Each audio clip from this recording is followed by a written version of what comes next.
Looks like our government is getting us pretty upset and concerned about the swine flu.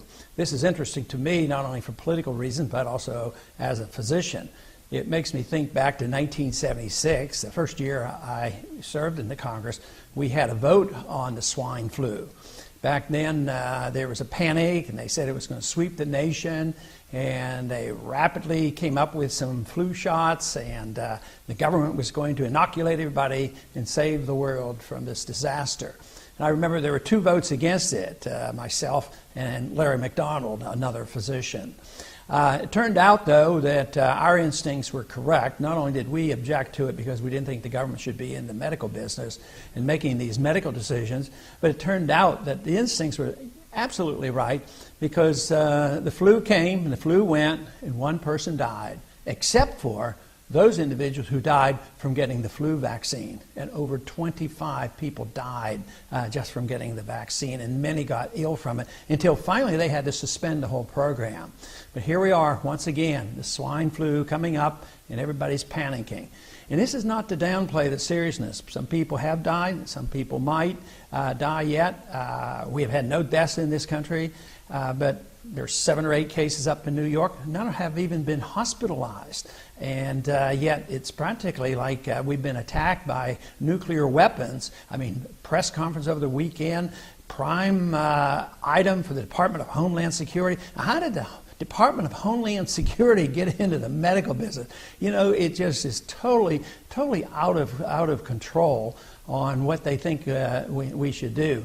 But you know, trying to put this in a perspective, I checked to find out how many cases of tuberculosis we had last year. We had about 13,000 cases of tuberculosis. Now, that's a serious disease. And also, the last time they recorded the number of deaths in this country was in 2006, and there were 644 deaths from tuberculosis. Now, I hate to even bring that subject up to try to put this in a proper perspective, because maybe tomorrow they're going to quarantine everybody in the world coming into this country to watch out for tuberculosis. And all these things are very serious. The big question is, does a bigger government always solve these problems? They usually make things much worse. So all I'm asking people to do is step back and think for a minute, rather than rushing and panicking and taking advantage of opportunities like this. This is what happens, whether they're economic problems or medical problems. The people who love big government take advantage of this. And in the Department of Homeland Security, she's really not acting outside the prerogatives of that department. And one of the reasons I voted against it, it's an open door invitation to deal with medical problems. And of course, the way I see medical care in this country, it's deteriorating and the costs are skyrocketing, mainly because we have had central economic planning in medicine now for 30-some years. It hasn't worked very well, so now we're about to embark on socialized medicine. But I just don't think that we need the government in this manner dealing with this problem in a hysterical manner. We ought to just sit back and think about it for a minute, and maybe we'll come to our senses. But certainly it isn't a responsibility of the Department of Homeland Security, even though technically they might have the authority. That, to me, is not something that should be turned over to that department. That is the medical care of this country. At pediatricians' offices, parents are worried. We wanted to make sure that our young ones are safe. Doctors, like Nicole Normand in Los Angeles, say patients are asking for one thing.